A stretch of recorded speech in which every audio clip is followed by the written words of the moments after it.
everyone, welcome back to our continuing coverage of the Halo 4 campaign. This time we are going to be working on the 5th mission of the campaign, and it is titled Reclaimer. And with me today, you know him, you love him, it is GrimBrother One. Hello. Hello, welcome back. Man, it's good to be back. It's been a good while. Not too long, but... It's been a bad while. I haven't been here. Well, that too. But it's going pretty well. You are on for a very, very, I think, tempo-changing, game-changing mission, I think, for this campaign. So I think you are the perfect candidate for this level. Cool, man. So for those of you who have paid attention to the campaign and have probably played through it multiple times, you know what this mission's about. You know this is kind of the beginning of the climax of Halo 4. And kind of the stepping stone for probably the rest of the trilogy to come. So this is a big one, and hopefully we won't hurt your brains too much talking about all the nice big lore topics that we have to cover in this one. Yeah, it's a lot. So let's start things off. We had just gotten through rescuing Infinity from being abducted or assimilated by the Didact. And now we're kind of pushing back against the Forerunners and trying to figure out how to get out of Requiem. And so in order to do that, what has happened is there's been a team of Spartans and Marines joined together called Gypsy Company, and they're being sent out in a Pelican, and it contains Chief, Lasky, Palmer, and a few other Spartans and Marines. That scene, too, is fun. That was one of the first scenes they showed, in a lot of the media, the media stuff leading up to the game's launch, is you see that scene where Chief kind of turns around, does that awesome epic slow turn. And that's right, yeah. In fact, that was like, man, how many we kept talking about everybody would pause the trailer right then and trying to who are these? Are these ODSTs? Are these Spartan 4s? I remember that huge discussion. Who's this guy? Who's this guy? What is this dude doing here? It was very, and it reminded me, with them being in the Pelican, it reminded me a lot of in Halo 3 when they're in the Pelican and it's Chief and all the ODSTs in there. Oh yeah, the Covenant level. Yeah, and they're set to land, and I love that because it's set to land and you jump off and the ODSTs are with you, and it reminded me a lot. It's just another in the long line of great Halo moment tributes. It's like Halo 4 was like Halo greatest hits album, it kind of was. It is like, oh, we need to have a Warthog run. Okay, we need to have epic come upon the new Forerunner world moment. Okay, we've got that in there. We've got, it's like... We got the Halo 2 boarding scene. Yeah, we got the Halo 2 boarding scene. Yeah, exactly. We got the Pelican flying around. Yep, got the Pelican finally. It's like, there's all these different scenes, and to me, it was no different. This kind of ride in with the Spartan 4s and almost like a torch passing with the, the ODSTs and everything like that. So, but yes, carry on. Sorry, see, I'm jumping in already. Hey, that's good. That's what I'm looking for, and it's on topic, believe it or not. So we see Del Rio on the bridge of Infinity, and he turns around, pulls up his hologram, and contacts Gypsy Company, kind of giving them the quick debrief. And during the whole debrief, he's an ass. Well, of course. I mean, it's Del during Rio. Every word he says. Yeah, and so this gets to the first topic the first point I wanted to make this cutscene is Chief asks him what has Recon found out, and Del Rio slowly turns to him and is like, I know you've been out of it, but with the kind of forces that we're dealing with, we're not risking sending in a recon team. They missed such a moment. He just should have looked at him and been like, you can't has recon. That would have been funny. That would have been very funny. On Legendary, that's what he should have said. Oh, Grunt Birthday Party. Legendary with I Would Have Been Your Daddy's skull on. Yes, that one. Yeah. He should have turned around and be like, you can't has recon, Chief. Maybe they'll do that in one of the future games for the trilogy. Great. Although we don't have Del Rio. Well, Del Rio's not captain anymore. Doesn't mean we don't necessarily have Del Rio coming up again. Yeah. Anywho, Somebody on the Waypoint forums made a funny comment. It's like asking 343 if we could get a CG cutscene of Del Rio getting yelled at for leaving Chief on the planet for abandoning him. I'm like, that'd be awesome. see all the Marines that like tackled him and put him away while Lasky took over or something. Yeah, right. So that would be, I guess that would be interesting. I would assume someone could probably fan make that. Probably, even if it's just motion comic style, it'd be kind of cool. Yeah, yeah. So cool. Okay, so sorry. But yeah, so moving on. Throughout the whole debrief, you're basically told that you're taking out some of these particle cannons that are blocking the way to get out of Requiem. So you're going in low with a few Pelicans with a couple of escorts, and after the Pelican cutscene, you land down and you get into, what was it, a mammoth? Yes. Yes. So it's a giant elephant, essentially. Yeah. And by giant, we definitely mean, in comparison to the elephant, it's a giant. Hence why they call it a mammoth. Yeah. Yeah, very, very cool vehicle. It's an interesting one. Yeah. I guess, but just seeing it in campaign that one time, I would like to see it possibly used again somewhere else. Just seeing it that once, I guess, I don't know, I would like to see it somewhere else, essentially. Yeah. You can't really do it in multiplayer because it's just way too freaking big. Yeah, it's probably as big as Warlock. Probably, yeah. There's some small Halo maps. There are a couple of Halo 1 and 2 maps that are probably about as big as the Mammoth are. They're tiny. Yeah. Anyways, you hop on the Mammoth. I almost called it the Mantis. Jeez. You hear some radio chatter going back and forth between the Pelicans, Spartan Palmer, Del Rio. So you run around and pick your weapons of choice. There's rocket launchers, there's sniper rifles, there's assault rifles, there's battle rifles, all that good stuff.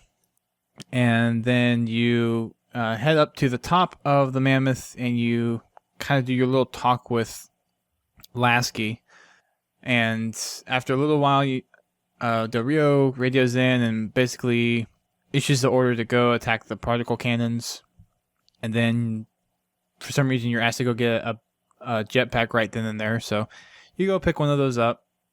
And I'm just kind of breezing through these quickly since they're the big story parts is what we're getting to. So I'm sorry if I missed some key points, guys. But anyways, once you get on top of the Mammoth, you just kind of roll down this path that's there for you.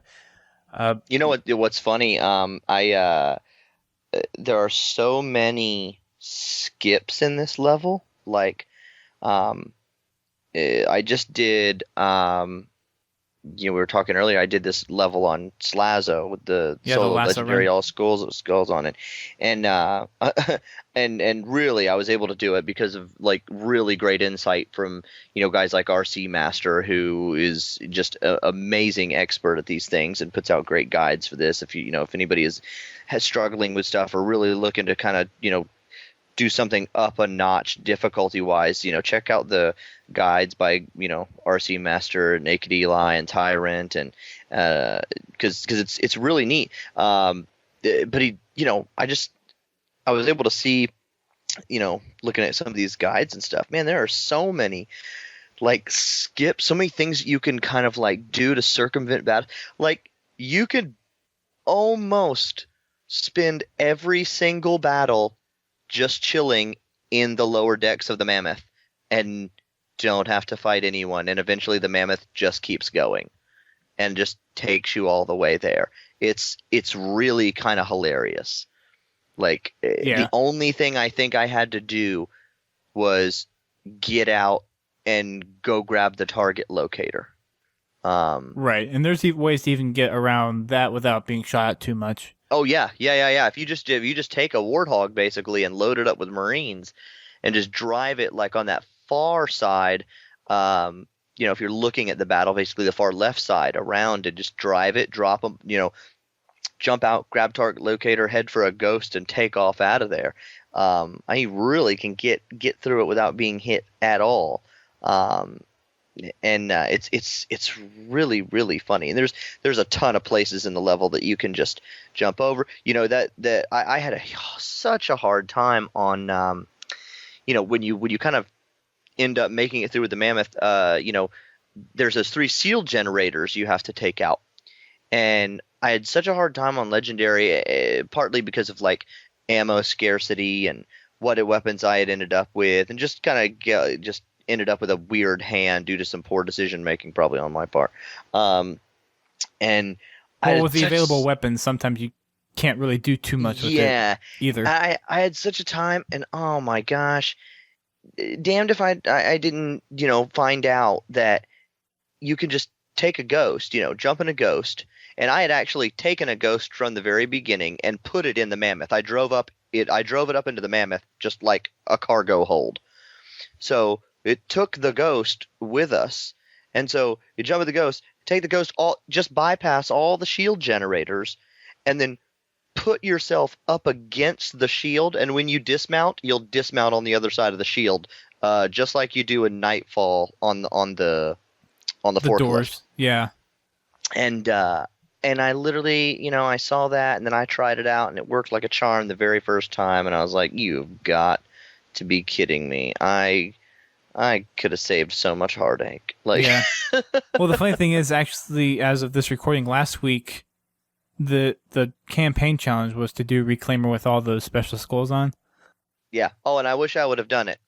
I mean, I did get the challenge this week for completing like any mission on heroic or higher with the mythic and a couple of the tougher skulls. So I did get that one. And the one for this week is Shutdown. And so right. But yeah, and that one's pretty quick because there's just a giant shortcut there too.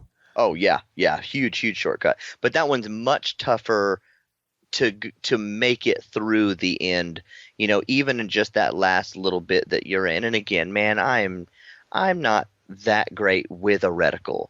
That stupid blind skull on, I might as well just be throwing sticks, and it's ridiculous. So yeah, I know what you mean. But yeah, so carry on. Yeah, so there's definitely lots of shortcuts in here if you're doing a lasso run. Because there's a lot of different parts in here where you could just really get caught up and probably not knowing that you're getting shot from certain angles, and then by the time you know what's going on, you're dead. Especially on lasso. Yeah. But anyways, we're going to try to cover this as we're not doing lasso, so we will point out everything as we go through this. So the first little group of enemies that you come up on is going to be up on your left. You'll see a sniper tower and some grunts and some jackals on the ground. So you can either just ignore those by hanging on the right side of the mammoth, or if you want to, you can hop on one of the rocket turrets or pull out a sniper and start shooting those guys. It's not going to really be much of a problem for you once you get to the next part. So take your pick on what you want to do there, how you want to engage the enemy. But as you're getting to that little group of Covenant, what's happening on in the background is you see a squad of pelicans that are going by, kind of lining up towards this particle cannon, and what they're doing is painting a target for Infinity to shoot with one of their, or I'm sorry, not Infinity, the mammoth to shoot with the railgun. Mm-hmm. And the particle cannon, of course. Mini-Mac. Yeah, the Mini-Mac. And of course, the pelican with the target locator gets a little too close and gets shot out of the air by the particle cannon, and then the pelican falls on into the terrain, and that's when you get your first objective, which is to go recover the target locator. So after the sniper tower, a little ways on, you'll stop, and you'll find the pelican where it's been shot down, and you're faced with a couple ghosts and a wraith in the canyon, and then I believe a pelican or two that comes and drop enemies in. So what you want to do is kind of strategically take out enemies from afar as much as you can with snipers or rockets or the missile pod that's on the mammoth. Grab one of the warthogs and have some marines hop in it and just kind of drive around, shooting, killing all the enemies that are there. Watch out for the phantoms that come in and drop in extra ones. But depending on how you go about it, you may have a couple of windows to go pick up the target locator before it actually drops reinforcements on you. And you can actually I find it pretty easy to kind of hide around some of the rocks in the area and hijack the Wraith, and then kind of punch it to death or stick a grenade in it. It's not too hard to kind of hide and then wait. Yeah, that big central rock, I actually found it pretty easy to just jetpack up to the top. Yeah, it's very useful. And then, bait the Wraith in there, just plasma pistol it, drop right on it, and board it, to grenade it or melee. Yeah, it works really, really well. It's probably one of the more easy Wraith jacks to perform throughout the whole Halo 4 campaign. So that area in and of itself is really not that hard. You just have to mainly watch out for the ghosts. The ghosts will be the one here that'll really kind of nick you if you're not paying attention. They're the shield shredders. Yeah. The Wraith is as much as a problem. It's the ghost that you have to really worry about. Yeah. But after you take those ghosts out, you want to go over, grab the target locator. They say to shoot down the Pelican, or not the Pelican, the Phantom first with the target locator. You don't have to, depending on what difficulty you're doing it on. If you're doing it on Legendary, it's probably best to go ahead and target the Phantom with the target locator first, and then let it recharge. But you can just hide in the Mammoth and target the cannon. So does the target locator just like magically pop up after a certain amount of time if you don't go out and get it? Oh, no. You have to run out and get it. But like literally as soon as the Mammoth parks, you can just, like I said, what I did is I jumped in the Warthog that is in the Mammoth, in the bottom of the Mammoth. And there's already Marines in it. So you could jump in, make sure you have Marines in it just because they're better bait. Drive straight because the little deck, the red shirt Marines. The deck lowers down. You drive straight out of there. Turn to the right and basically stay to the left edge. You kind of keep. There's a little cliffside there, so you stay. Keeping as many of the rocks in between you and that Wraith as you can. Just drive it straight over. Immediately jump right out. Grab the target locator and. When you grab the target locator, if you turn 180 degrees around, there's a ghost right there that's parked, and you can run straight over, jump in the ghost. And I just took it straight back and drove it up into the Mammoth, and then just sat in the ghost. Or actually, jump out of the ghost, target the particle cannon from right there in the Mammoth, and once the particle cannon blows up, just the Mammoth will lift the deck and take off, and it keeps your ghost inside there, which is great because the ghost comes in handy, again to use to get through the shield generator later on, and it's just good to have the ghost there, even if you want to just go ahead and go through the encounters.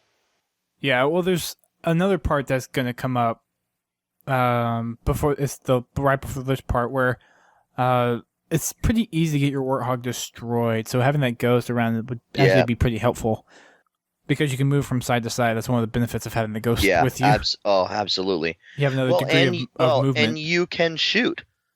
Uh-huh.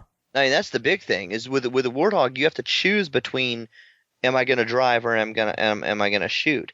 And I would rather have Florida's public school children driving the Warthog than the AI.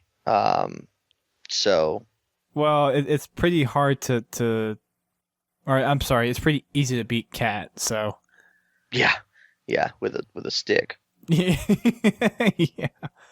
So after you destroy the particle cannon, you can either just stay on the Mammoth as it rolls on into the next area, or grab a Warthog and go on ahead if you want. It doesn't matter too much. The thing is that and I tried this the first time I did my campaign run through, trying to use the target locator to shoot down the Phantoms that were in the area, and the turret actually goes offline while you're going through this area, so it's not really any usefulness.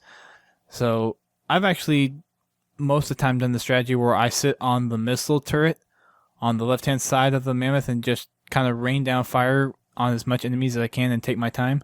Because you can kill about, I want to say probably 2 ghosts by just sitting up on that turret, and then there's another mounted plasma cannon, and that you can shoot that off as well, and a couple more elites and grunts that are just kind of running around the area.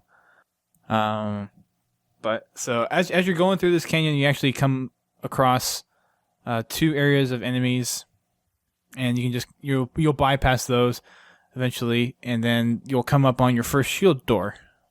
So this is the part where if you're doing the speed run, you can take the ghost out, park it right along the shield, and hop out, and you'll actually pop on the other side of the shield.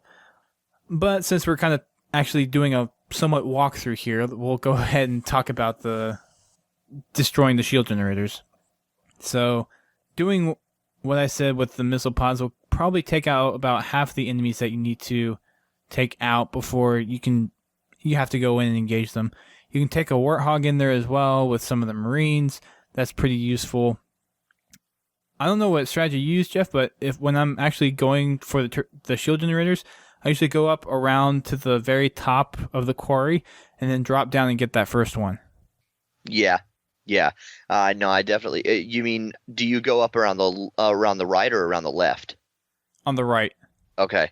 Because I also liked. I actually went over to I liked kind of baiting some of the enemies to come down. Because if you go to the left, there's kind of like a little bit of a cliff, like some rock face that you can end up jumping up or jetpacking it. If you have that, and getting a decent jump on them, kind of from behind.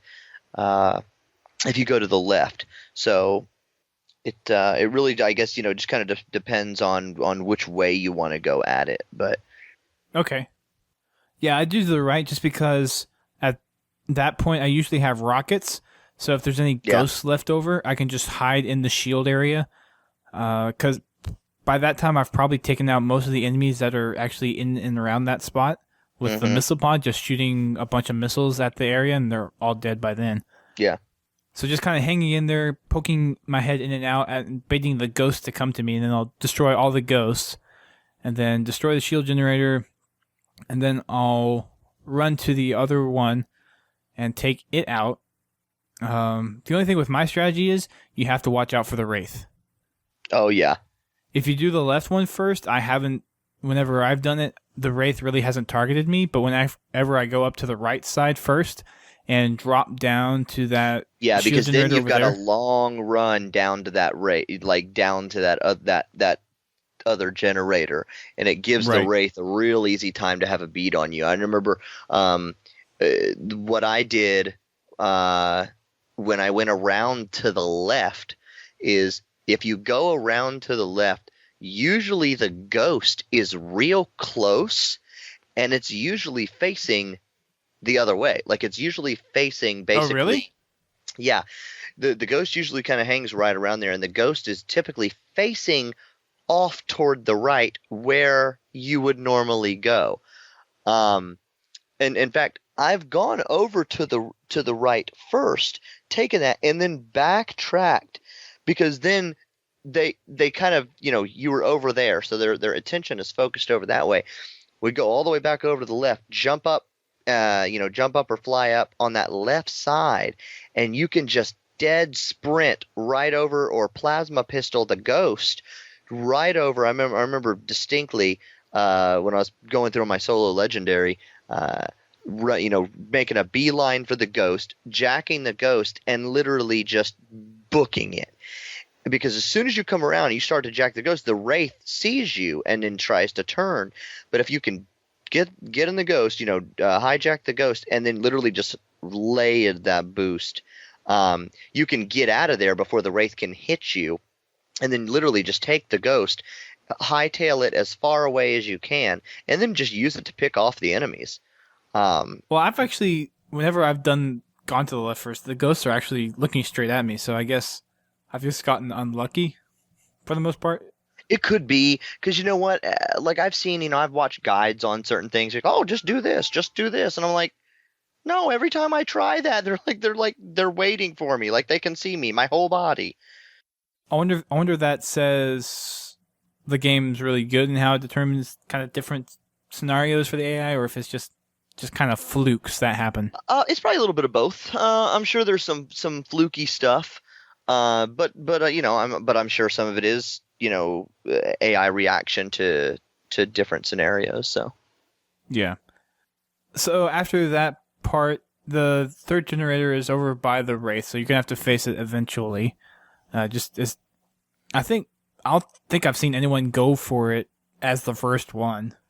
I don't think it's a very smart thing to do is to go for it as the first one, but take out the Wraith if you're coming in from the bottom of the quarry. If you're coming from the top, you can kind of drive by it if you're in the Warthog, or just boost right by it in a Ghost.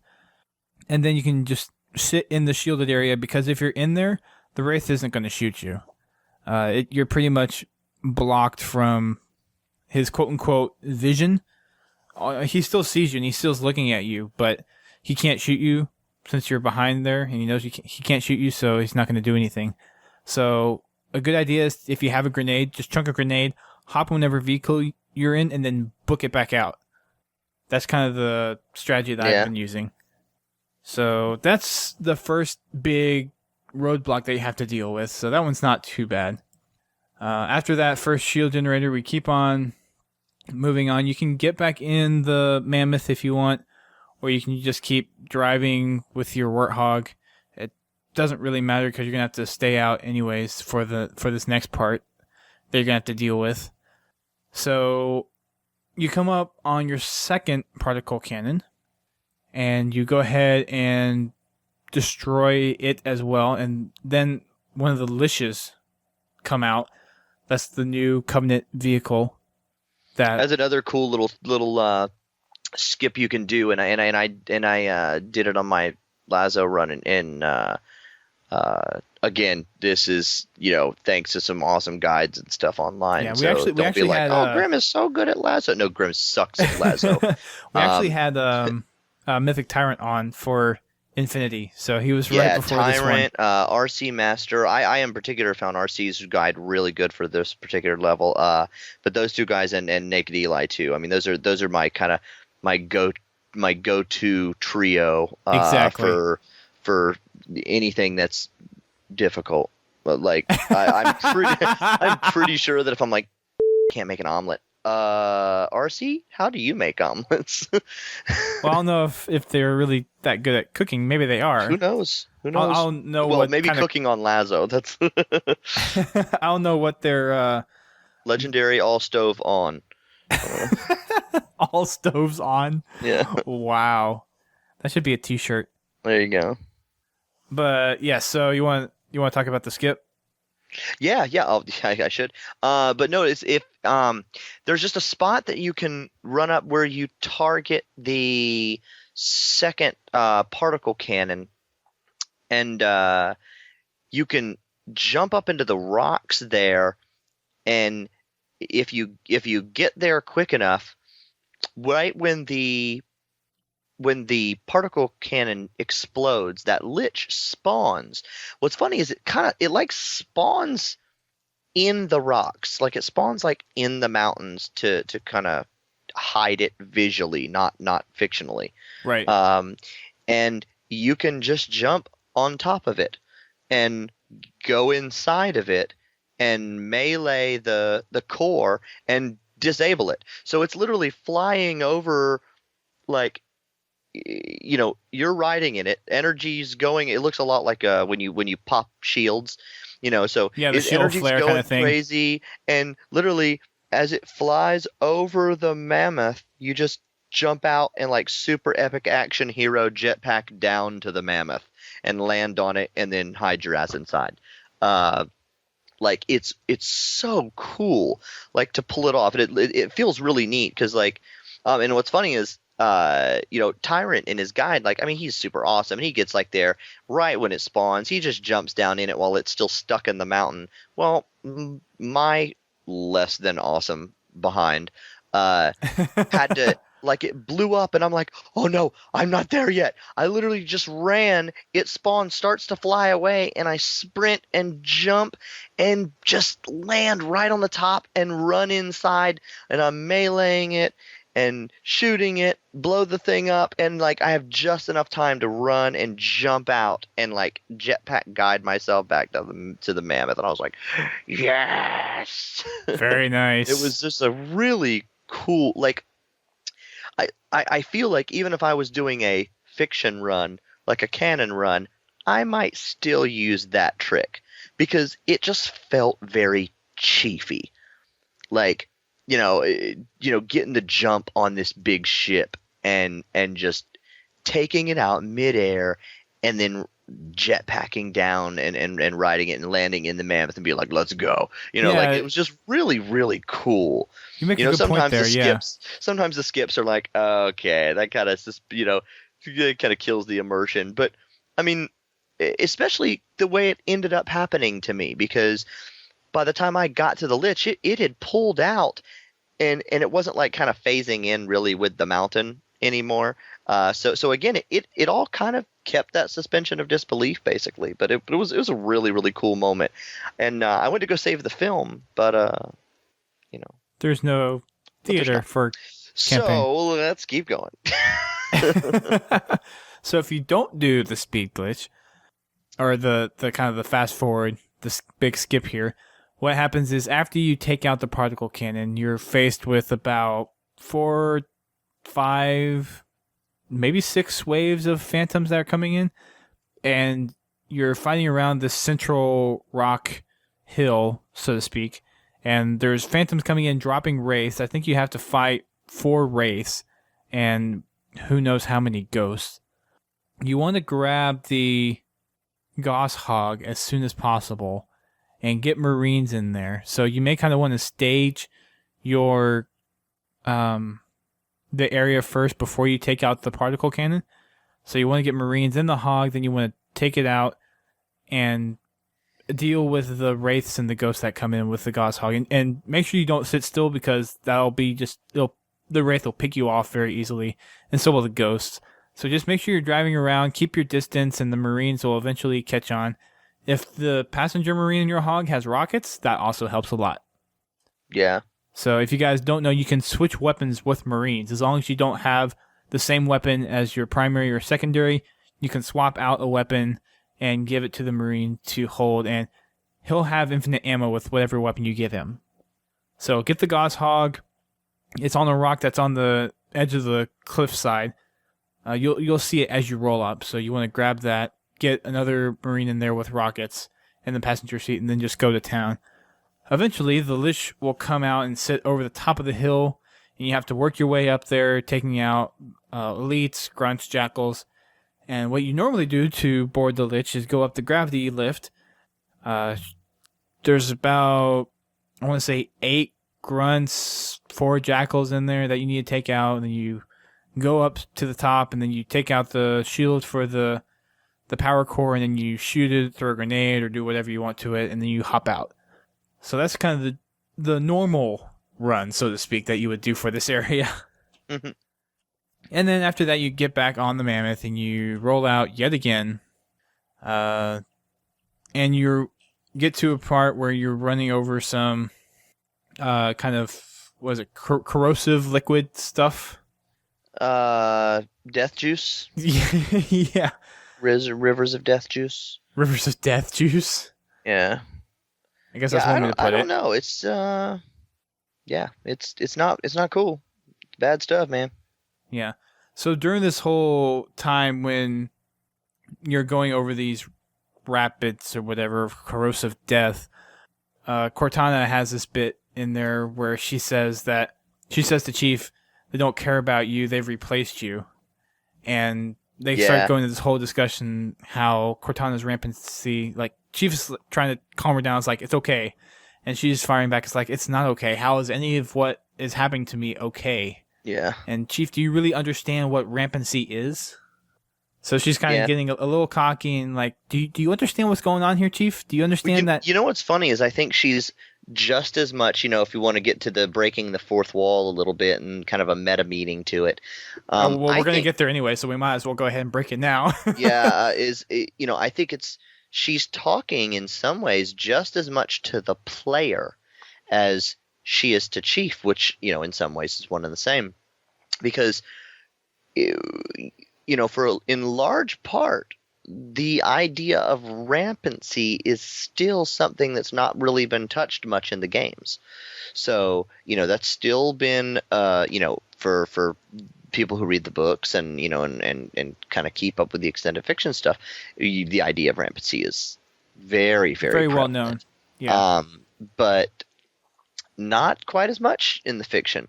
Even in Halo 3, when they were trying to rescue Cortana and stuff like that, and knowing that there was stuff going wrong with her, the emphasis was really put more on the danger that she was in because of the grave mine, not necessarily because of rampancy proper. Right. So it's funny because she's like, do you even know what rampancy is? It's this happens to this and this and this, and it's like we literally think ourselves to death. And I think there are probably a lot of players that were like, oh, that sucks. like oh, and so that little moment, it's kind of like the blessing and the curse, because those of us who are familiar with rampancy, we're like, we know Cortana, that's why we're trying to help you. But those who aren't, that was probably a really interesting, maybe even a little bit of an emotional attachment moment there, that the rest of us didn't necessarily feel because we knew. But for a lot of new players, it was probably like, oh, like now it's starting to hit, like this, a bit of the gravity of the situation. So yeah, well, we've kind of seen this evolve throughout the rest of the game. We got the first glimpse of it at the beginning of Requiem. That's when she went out and said that she's been in service for 8 years, and Yeah. they had to deteriorate after 7. And I guess this is the first time we're, from people who play this more casually than the hardcore of us who've read the books and everything, yeah, really understand, okay, this is actually what she means by she's going and she's deteriorating, is that she's thinking herself to death. Okay, now I know what it is that is going on. So what's going to happen now is probably what's going through everyone's mind. It's like, well, we're doing these missions. Are we going to have time to get back and fix Cortana? Is there even time with all this extra stuff that we're trying to do? But we'll see, too, by the end of the game. So moving on, after going through all the rapids again, we come up on a familiar territory if you've played Spartan Ops. This is the Sniper Alley area, and as suggested, there are some snipers in here that you need to take out. So if you haven't grabbed a sniper rifle at this time, you definitely want to grab one of those. If you've had a sniper rifle before, hopefully you haven't wasted too much of your ammunition, because that'll turn out to... I mean, you don't need a sniper rifle here. You can easily use a DMR, but it definitely helps. Well, and there's and immediately in the Sniper Alley, right there, that entrance, there are a couple of drops that have at least one of them has a sniper rifle in it for more ammo. That's right. Yeah, there's a BR. I can't remember if this level has the BR or the DMR. I think it's. Oh, I was gonna say I thought it was the DMR because of the range, but. You could be right. I know it has a sniper down there, but... Yeah, there is a sniper down there. It's a BR, I think. Yeah, okay. Yeah, it's a BR.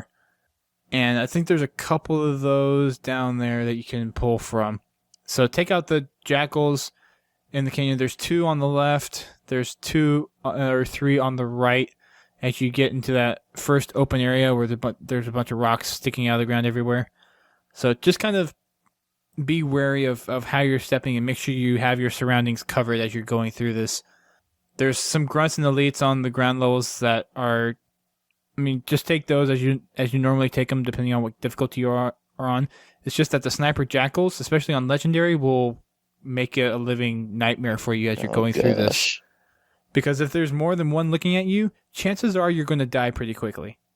Yeah, even it's funny. Even when I did it on solo legendary, just on my own with no guides or anything, I went up to the left on the rocks, and kind of jetpacked rock hopped basically, trying to take cover and getting over to, because there's at least one, if I'm not mistaken, at least one jackal over there, over on the left as well. There's a couple of them actually. I think there's two. Yeah, there's two on the left, and then there's.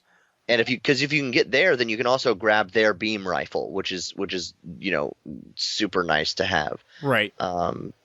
Just to, again, for the range and everything. But yeah, those suckers, man, they don't play. No, they do not. Yeah, there's two on the left, and then there's two on the right. Not all the way up in the rocks, but on the next. Yeah, there's a couple of really far ones up high.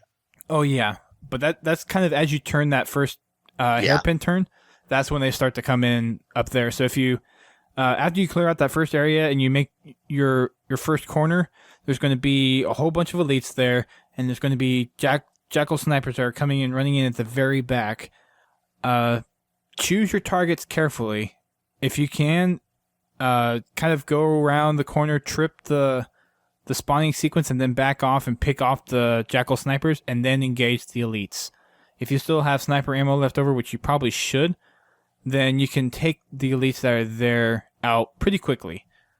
You want to kind of use your BR ammo on the grunts and the elites that are in that open rock area first, in the first area, and save your snipers for the jackals, and then use it for the elites in the next area, because there's quite a few of them. I think there's at least 8, maybe 10 elites. Yeah. There's quite a few. But after you take everyone out there, I believe there's a sniper tower. Actually, there's not. I'm actually looking through a video right now. Not a sniper tower there, sorry. There's a couple of jackals. And then you head up to the bridge, and as you go across, you'll see grunts start to run down, and they have grenades in their hands, which means they're suicide grunts, so you want to shoot them out as quickly as possible. And by the time you get there, if you don't have any grenades, you will definitely have plenty of grenades to pick up.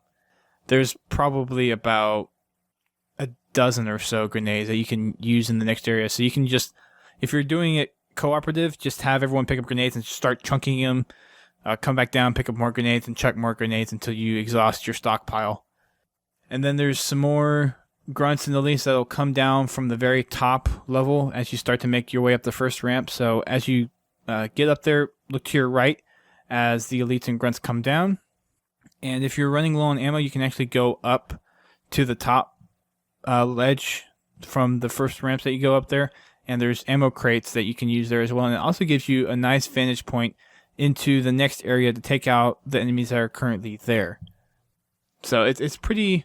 There's a lot of good vantage points that you really want to utilize in this kind of alley structure that you want. That you want to make sure that the jackal snipers aren't getting you, and then just use every piece of cover and then every height advantage you can get.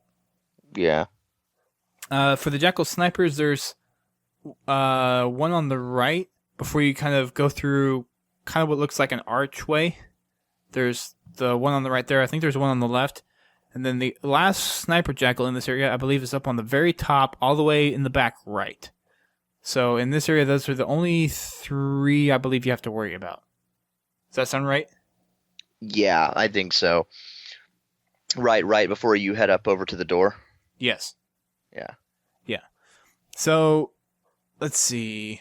After you take out all the Covenant, there's going to be a couple of waves of Prometheans that come in. There's some crawlers that come over the door that you have to go to. There'll be a little objective marker as you make your way back. There's also some Promethean Knights that spawn in there. There's not too many, though, so it's not unbearable, but it will prove to be somewhat of a challenge if you're on Legendary. But the Prometheans at this part are not something that you need to worry about too much. And is this right when you come into the doorway? Yes. Yeah. Yeah. So once you get there, it's pretty easy sailing from then on. Then you enter the big Forerunner structure. You're met by some sentinels that are friendlies, which is a good thing. At least the librarian's been able to hold on to those, and not the Prometheans. Yeah. So you walk around a little bit through some of the corridors. You go up an elevator or go down an elevator. I can't remember. if you go up or down first, and then you walk through a little bit more. You get to this area where it's supposed to be the control center for these particle cannons and some of the exterior kind of gravity wells. And you plug Cortana in, and she starts to do her work, and then all of a sudden she says there's something else in here, and then she kind of gets pulled away. And this begins the really, really nice, juicy bits of this level. Yes. Yeah, so after Cortana's been kind of whisked away, a light bridge pops up, a sentinel kind of guides you to there. You walk through a few more corridors, and then we see kind of a life-size version of Cortana, kind of foreshadowing there a little bit. And you kind of go into this big beam, and then you enter probably one of the most important cutscenes in this game, if not the most important one, I think.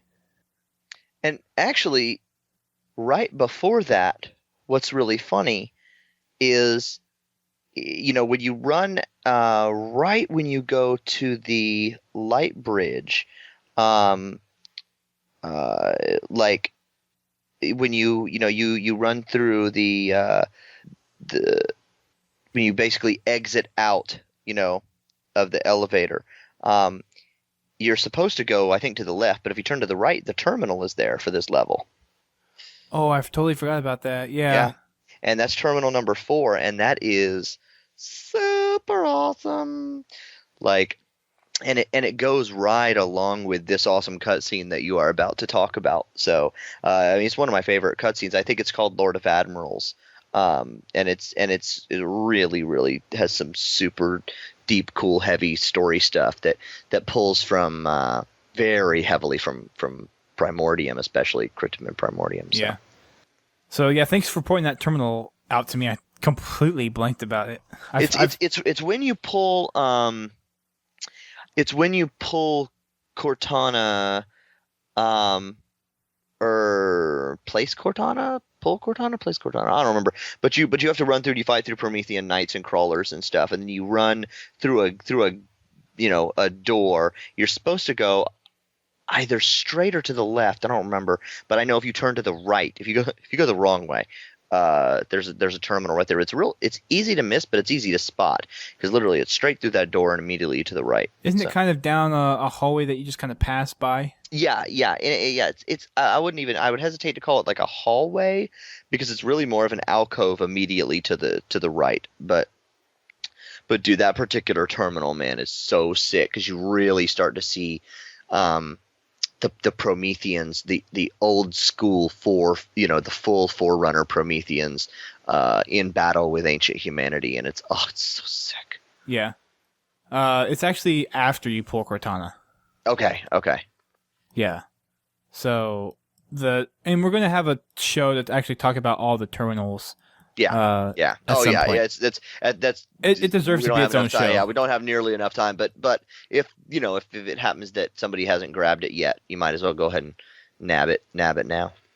Right. So yeah, so it's that hallway right after you exit that first little group of Prometheans that you fight as soon as you pull Cortana. If you head right instead of left, that's where that terminal is. So that's terminal number 4. Yep. So thanks for pointing that out. Oh, no worries. So yes, let's talk about the big juicy cutscene. Delicious. So we are met in this bright, pretty sky heavenly place.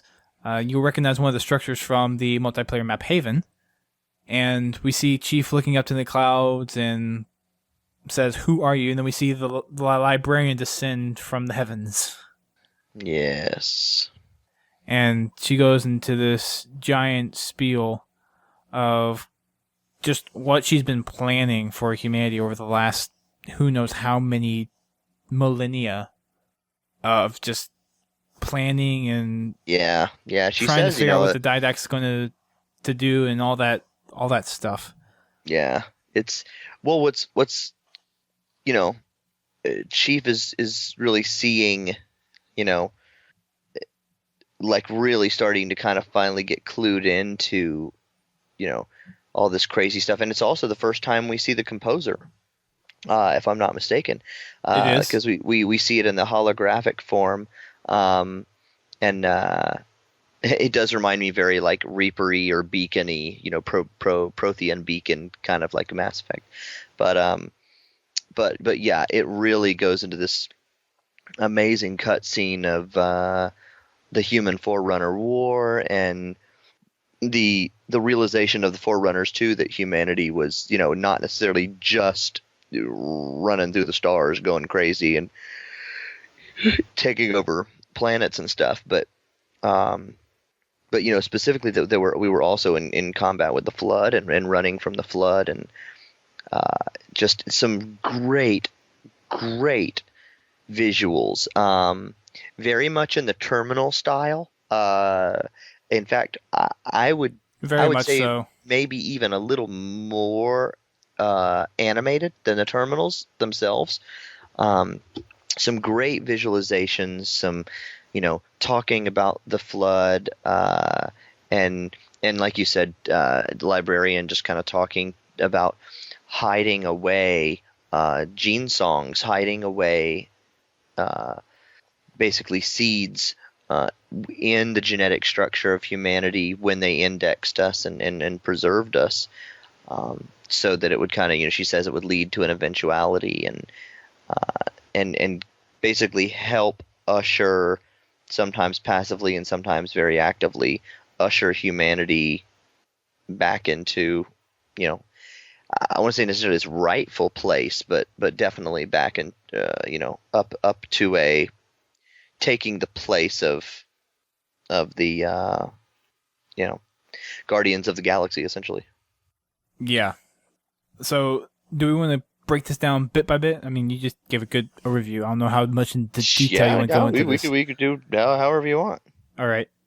I don't know how much time you have left, so. I've always got some time to talk about All canon. right. So what the librarian first mentions in this cutscene is that the Didact is planning to leave Requiem. He's actually been imprisoned here for a very, very, very long time, and she informs you that, like you said, this is the first time we see the composer.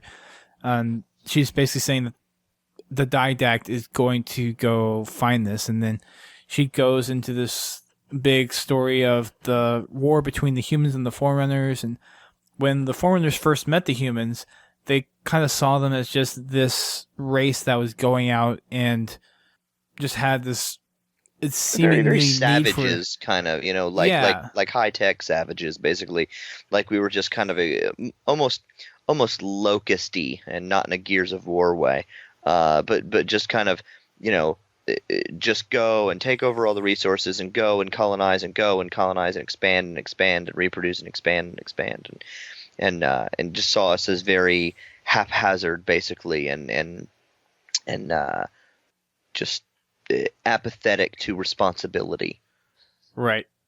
And then they go, or she goes into more detail about how after the Didact was able to pretty much suppress the humans from fighting more. And if you've read the Greg Bear novels, you'll know that they've basically devolved humans to where they weren't as big of a threat anymore, and they kind of removed them from a majority of the systems throughout the galaxy. But by the time they were done with that, they finally realized what humanity was running from, and that is what turned out to be the flood.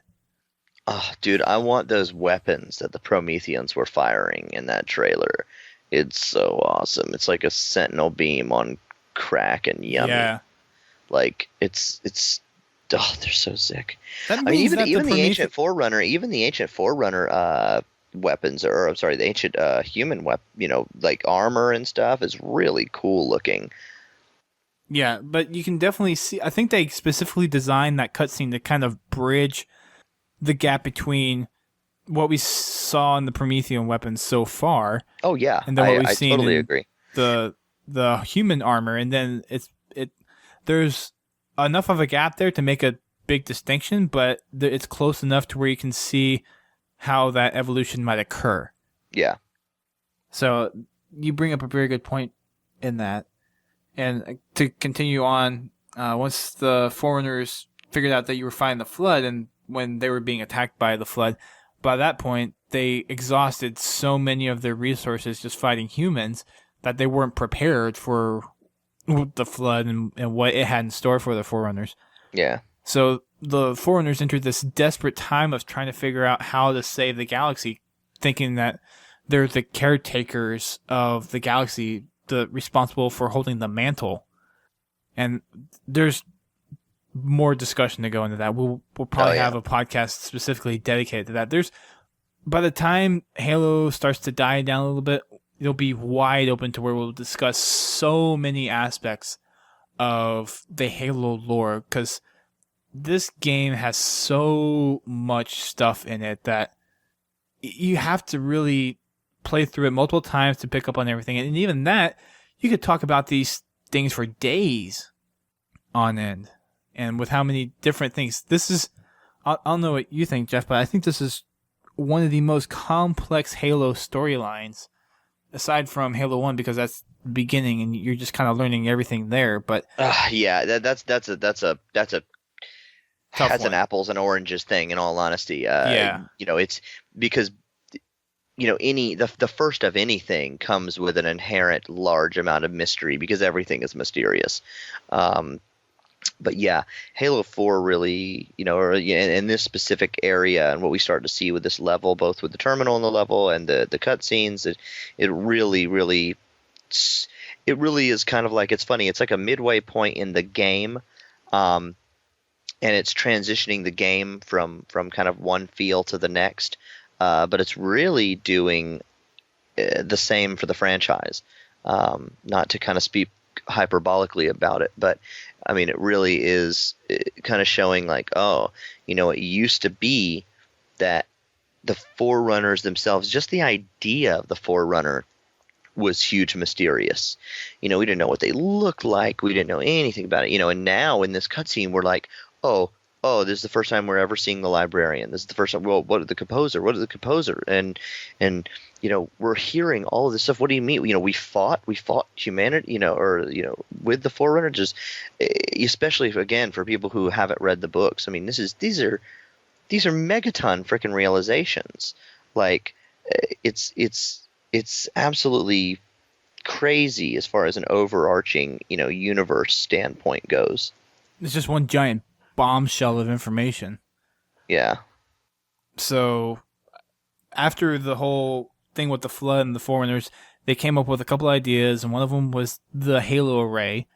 So for those not well versed in the books, there were originally 12 Halos, and now there are 7. Well, I guess there's 6 now since we blew one up.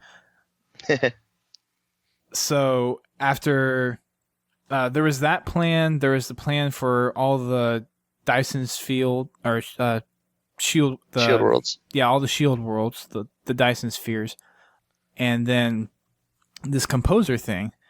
And the librarian goes into detail how the composer was supposed to be this bridging of a gap between the biological realm and the digital realm. But when they were doing all their testing with it, they ran into big issues where the personalities that they stored, they weren't able to bring them back out successfully. It was all really messed up. Personalities were fragmented, and they couldn't do much with anything that they were trying to pull back out of the composer. Yeah. It's in this cutscene too, because we see it a lot in the terminals, but it's the only, and it's the last little bit of the cutscene where it's the last little bit of of the flashback, basically, of the Forerunner War, right before it cuts back to Chief and talking to the librarian, and it's unless you watch the terminals, it is the only time you ever see the Didact's original armor as well, because his armor is different in Halo 4. Different. Yeah, pretty different. I'm assuming this is the Didact. Yes, and actually Greg Bear himself confirmed that it was the Didact just a couple days ago on his website. Nice. Yeah, and means original. Yeah, I probably should make the distinction. Yeah. So there's the Didact and the Born Stellar Didact. For people who are familiar with the Unseen Universe are familiar with that terminology, but if you're not, there are actually two Didacts, and there's still some, definitely some kind of mystery surrounding the roles of each one. But the new book, the final book, the third book in the Forerunner saga, Silentium, is coming out in March 19th, I think. That sounds about right. It's either the 19th or the 20 something. I think it's the 19th. I hope it's the 19th because that's earlier. And so we're going to kind of find out what happened to the Didact to put him in the position of where he got to us in Halo 4. So I'm really, really looking forward to that. Yeah. So going back or continuing on from the very end of the cutscene, the flashback. We're still in the middle of the cutscene, but the librarian explains how the Didact was using the composer to basically wipe out humans. I mean, she doesn't say that specifically, but Chief picks up on this, that the Knights are humans. Because the Didact was going around and basically using the composer to, at the one point it's where they were trying to archive humanity, but at the same time he was basically locking them away forever and basically killing them. It was a cool moment for some of us that kind of found out that we were in a lot of ways right about some speculation regarding the Promethean Knights. I remember having many a modcast, and even I'm sure probably discussing it on Podtacular, before the game came out. And I remember specifically, kind of thinking that the Knights in some way were controlled by humanity or contained ancient humans or something like that. And so it was really cool to kind of get that. It was like Chief's realization was our validation, So it was definitely a cool moment. It's always neat to, see when you guess right about something. It just kind of gives you that tingly feeling. Yeah, it's just cool. It's and it's cool. It makes you feel like, oh man, it's sometimes it kind of pays off to be looking at a lot of the surrounding perspective to it. So, but yeah, it's definitely where we, the Chief catches on to that, and and it's not long before the Didact, catches up with him and interrupts. So right. Let's see. Continuing on with the cutscene, the librarian goes on to say that the Didact would have. She uses the word encrypted. The entire human race. So basically, did she say encrypted or conscripted? It sounds like encrypted. Maybe it's conscripted. Okay, I'll have to check the transcript. I don't. I'd have to go watch the cutscene with the subtitles enabled to see what exactly it is. It sounds like encrypted, but I could be wrong. There have been a few words in there where it's like, I think I hear one thing, but then when I actually look at the subtext, it's like, oh, it actually is something else. Yeah, I know some people at the early on had. I heard a couple of people say that they thought that she said when she was talking about Chief, your what was it? Your this genetics. Or that, your genetics. Yeah. That they thought she said your combat skill, but it's combat. Oh, combat skin. Yeah. Which is cool because it's again that's. We first heard combat skin in Halo 1 when Guilty Spark, Guilty Spark is telling Chief, he's like, you need at least like a class 12 combat skin. And yours is only a class 4 or something like that. Yeah. So it was cool to see that, and she even, she references Cortana too. She talks about your evolved or your advanced Ancilla. So, all Forerunner terms. Yeah. I wonder for people that are more casual players if those terms, like if they were confusing or not. I would have to imagine they were at least a little bit. Because when you hear, I mean, for us that read the books and we've already caught on to some of the Forerunner terminology that they use, but then when you throw these new ones in, they have to kind of step back and think. So combat skin, okay, maybe his armor, and then Ancilla, Cortana. Well, I guess they mean AI. So, I mean, you can kind of deduce what they're talking about. It's just hearing the different terms, maybe a little like, okay, that's new. A little story twist for some people. Yeah. But with this whole kind of dive into the Forerunner history, I think a lot of that's going to end up coming out within the next 2 games as well. We're just going to be exposed to a lot more Forerunner stuff. Yeah. So, but you already alluded to this, but the librarian goes on to say that she planted seeds throughout humanity that would lead to eventuality, which is Chief being there and the evolution of his armor, and then Cortana being there, and how it was millennia and lifetimes of planning. Yeah. And I'm not exactly sure how this next part works, but the Didact finds out where he is, and at this point, everything that's going on with him is not like physically happening. It's all virtual in a sense. What do you mean? So because he's still in that beam throughout this whole thing, right? I don't know. I get the feeling he was teleported. Maybe he was. I mean, I don't know. It's it just seems, I don't know. It I guess it could be that way. I mean, there's a couple of other things that just kind of seem different about it, I guess, so to speak. I don't know. Yeah. That's not the important part, though. But yeah. So the Didact eventually finds him, and it's like, why are you meddling with all this?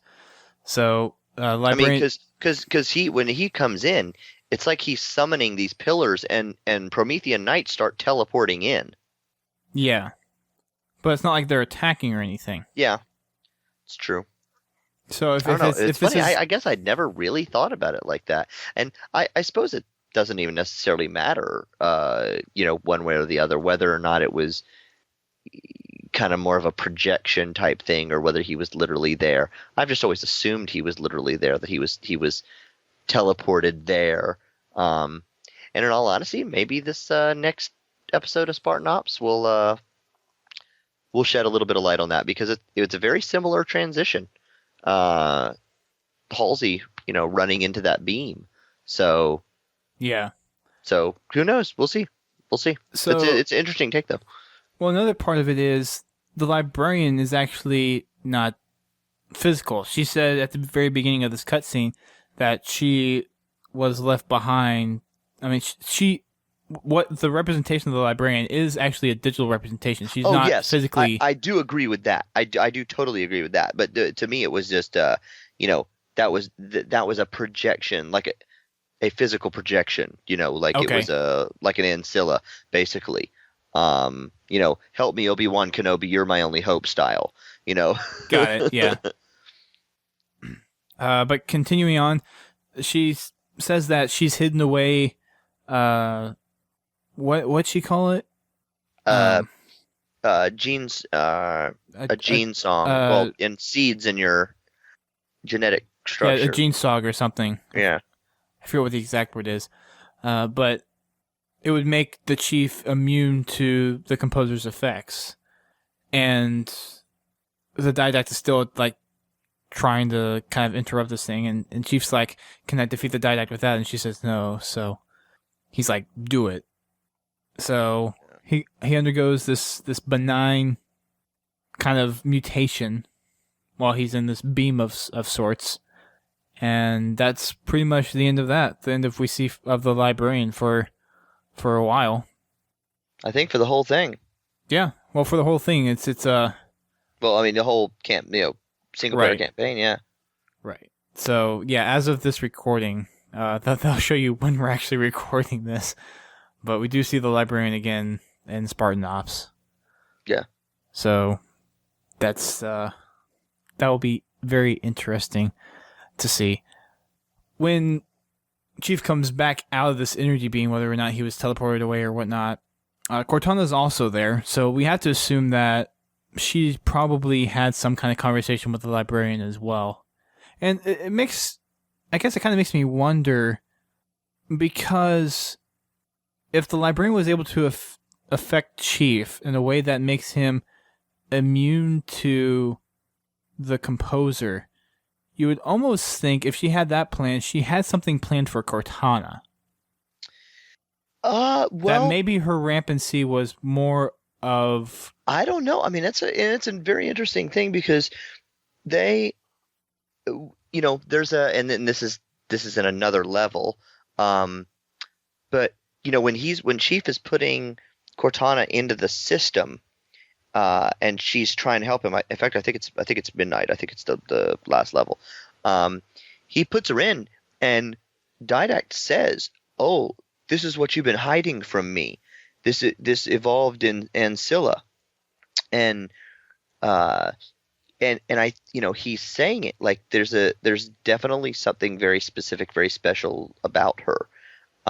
So I agree, because both the Didact and the librarian in different levels specifically reference her.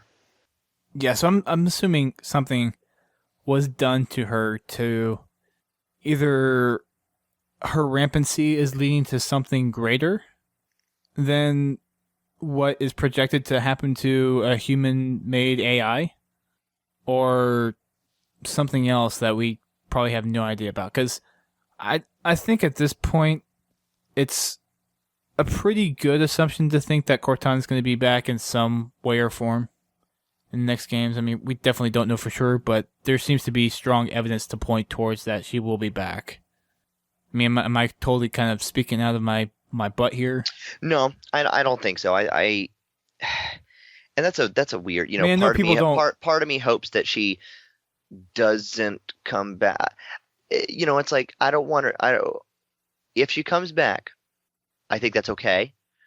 But it's like a very, very, very fine line to tread, because you have to make it worth the while. You have to make it deservedly epic, and you have to make it something that doesn't minimize the impact of what happens to Cortana at the end of Halo 4. Because right. If it's like, oh, oh no, just kidding. It's like, oh, that. No, it can't be. It can't be cheesy like that. It's gotta be something that adds. You've got to be able to keep that the weight of of where she ends up at the end of the game, and and if you're gonna bring her back again, it's got to be something that can slot beside that and work with that without diminishing it. Agreed. So to me, I'd be kind of surprised and disappointed unless they do it really, really well. If she showed up in 5, I would imagine that if she's going to show back up, it'll be in 6. Well, I would assume there has to be some kind of hint of it at 5. Oh yeah. Oh, I'm can't sure go that unannounced and wait till 6. I'm sure that there would be allusions to it, basically, or maybe even a direct mission. As far as not game mission, but a direct mission, overarching objective to do something about it. Maybe we discover, that there is a way to get her back or something like that, but not necessarily that we actually do get her back. And the funny thing is, I'm pretty sure the guys over at 343 are thinking this exact same thing right now. Okay, how's the best way to address this issue? Oh, I'm sure. So, yeah, getting back to the campaign part. Once you hop out and grab Cortana, you're faced with your first group of Prometheans there, and those are not too bad to take out. You can do a couple jetpack tricks if you still have the jetpack to kind of hop skip over some of the Promethean knights and crawlers. And then this is the part where Jeff mentioned earlier about the terminal. So once you go through the door on the other side of the room, you go. Oh, that's right. Yeah, it was a lot later than that. Yeah. So once you get out that door of that room, You go to the right, and that's where the terminal is, and you normally go to the left. And a couple of rooms later, a door opens up to this big open cavern area, and then a slip space portal pops up, and that's where you jump Yeah. through. Yeah, you jump through that and right out into this big open kind of battle. Reminded me a little bit of Tip of the Spear in Reach. Okay, kind of. Yeah, and mainly the fact of like Tip of the Spear, you get you immediately start and there's there's vehicles around, there's a lot, there's enemies and everything. There's more vehicle play in this for certain. In fact, it's probably a little bit of a mix of Tip of the Spear and the Arc in Halo 3. Yeah, okay. The Arc would make a little bit more sense to me. So not sure about Tip of the Spear, but the Arc, yeah, I can see that. And so this is pretty much the last area that you're gonna have to worry about. There's a couple of tanks that are gonna be right there in front of you. Yeah, you can skip this as well. Yeah, and you can actually, I think you can I think you could do, like I ran straight forward and grabbed a ghost, because you can actually get the ghost and you can, do your little door trick thing. Yeah, or you can jetpack up.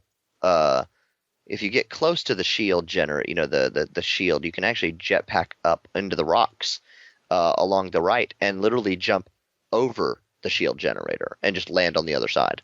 Right. The thing is, if you're doing that, you just got to watch out for the wraiths. Oh yes, yeah. That's why you would grab a ghost, is to just get over there. Yeah, there's at least five wraiths, maybe six wraiths in this area. Yeah, there's a bunch. If you do stay behind though and do it how the game intended it to do it, you just hop on a scorpion, and then just mow through everyone that's there. It's really not that difficult to take them out. No, and it's really fun. Yeah. Like, in all honesty, it is really fun in the Scorpion. I mean, difficulty wise, Legendary is definitely more challenging because you have that many wraiths shooting at you. They're going to make it hard for you to make sure you're going to stay alive. So just make sure you're kind of moving around in the tank. Make sure you take out the ghosts because they will do a significant amount of damage to you. And then take out the wraiths from a distance, of course. Are there phantoms that come and drop things in here? I think there's a couple, but not many. There may be. I don't remember him dropping him in that last little encounter, but it could be. I think they drop him in the back area after you go around underneath the rock arch to take out the two shield generators. Maybe there, but take out the wraiths, head on to the back. There's going to be two shield generators there. There's a pair of hunters there too, I believe, right? Yeah. So just make sure as you're going through all that you take out all the enemies while you're in the Scorpion, or at least as much as you can. There's some with just how the generators are positioned where you just can't take them out with the tank. You just have to get out on foot. So run around, take out the shield generators, and then you can go through where the shield door was. And at the final part, you pick up one of the target locators that just is conveniently sitting right on the edge of a cliff. And you target the gravity well, which looks awesome. So gravity well looks amazing. I really don't understand the whole little, Call of Duty black and white, we're not really guiding it in. Well, that's just very iconic militaristic stuff. That's not necessarily Call of Duty. If you look at the actual systems that they use for that, it is black and white. Just yeah.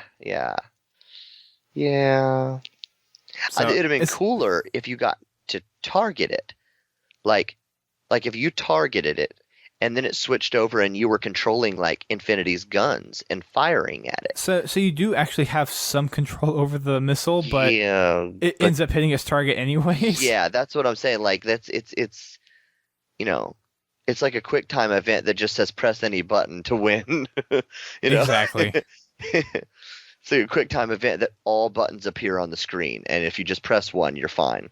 I'm still a little surprised it only took one missile to take out the gravity well. You think Forerunner tech is a little bit more what's the word I'm looking for? robust. There you go. Yeah. So Anywho, that pretty much ends the playable portion of this mission. There's one more cutscene, which is kind of an also, I wouldn't say necessarily a huge game-defining moment, but definitely a career-defining moment for Chief and Cortana, I think. yeah. And this is also one of the famous parts from the initial E3 campaign demo release, the part where Cortana says, I won't allow you to leave this planet. Yeah. And it was shown off a lot in the Vidoc, the Hero Awakens Vidoc. Right. That was what they were showing the motion capture stuff. Yeah. But this cutscene is the one where Del Rio is telling the Chief that they're basically going to bug out, kind of reassess the situation, and Chief and Cortana are like, no, if the Didact leaves, the threat to humanity is going to be unimaginable. We need to address this here and now. And, of course, Del Rio does not take too kindly to that. And then that's when Cortana kind of freaks out. Del Rio orders Lasky to pull her chip and basically prep her for decommissioning. Instead, Chief grabs the chip. And then Del Rio starts to yell at Chief. And then Chief basically... It's the best. It's the best. Del Rio I was is just like... watching that cutscene last night again. Yeah. Oh my goodness. He's like, give it to me. And he's like, no.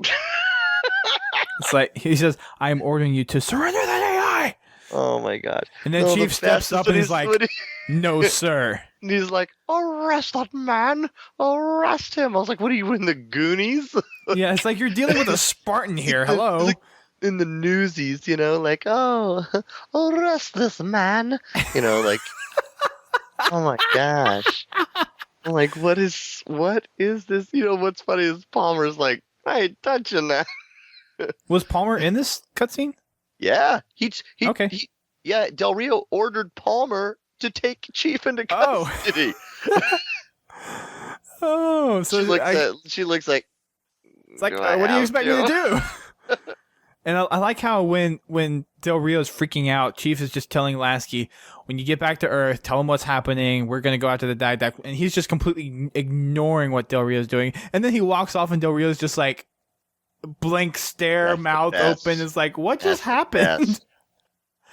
So I think by far, this is probably one of the most campaign-defining missions throughout the whole Halo 4 experience. Juicy. Yeah. It's like with full pulp. Yeah. And that's one of the reasons why I wanted to have you on. And it's just, man. It was good that you were on for this one because I know a lot of our listeners really enjoy listening to you talk about lore. We actually, I don't know who says that? A lot of people, actually, from our survey, one of the biggest things we've gotten requests for is to have more podcasts about the Halo lore. And your name has come up in a lot of places. Nice. So, well, thanks, listeners. Yeah. So we'll have a string of podcasts probably in the March-April time frame where we'll just go just nerd out to the Halo 4 campaign. And Silentium comes out in March, so yeah, and by then Spartan Ops will be done for season 1. So we'll have plenty of stuff to talk about when that time comes around for you guys. Absolutely. One last thing I want to mention before we wrap this up is the campaign-specific achievement, and this one is called Mortardom. Yeah, it's not necessarily one of the most favorable, but the description here is to hijack a Wraith and use it to kill at least 4 enemy Wraiths on Heroic or harder. And it's worth 20 gamer score. Now, you can do this pretty early on. You can hijack that first Wraith when you pick up the target locator and take it through the rest of the mission. There's at least enough Wraiths, and I actually did this with a friend, for 2 people to get the achievement in one run through. With the 6 Wraiths at the very end, you can hijack one of the Wraiths there, and you basically have to do it on co-op. It's impossible to do it single player if you're trying to do multiple people on it. But you can since there's a 6 wraith there, you can do it there. The only thing is, if you do at the very beginning parts, you will have to take the wraith over the corrosive runs, and you definitely watch some videos on the path to take for those because they're tricky. It will damage you while you're in the wraith. The wraith can touch the liquid and it's fine. It's whenever your actual body, how it sits in the wraith, when it touches the stuff, that's when you start to lose your shields. So there is a way to get across it in one piece. It just is very difficult. So, but if you're going for that achievement, that's what you need to do: is hijack a wraith and use it to kill at least 4 other enemy wraiths on heroic or harder. So that's pretty much it, unless you want to bring up any last tidbits. No, I think we pretty much knocked it out. It was a absolute blast talking about those. Great mission and beautiful scenery. Big shout out to Vic over at 343 and his crew, who did an amazing job on the environment art for Requiem. I know those are a lot of his rocks. Very nice. All right. Well, we want to thank you guys for tuning in. Thank you, Jeff, for coming on and Absolutely. talking about this just lore-ridden mission. Heck yeah, man. And we will see you guys on the next one, which is going to be Shutdown. So, see you guys Cool. until then. See ya.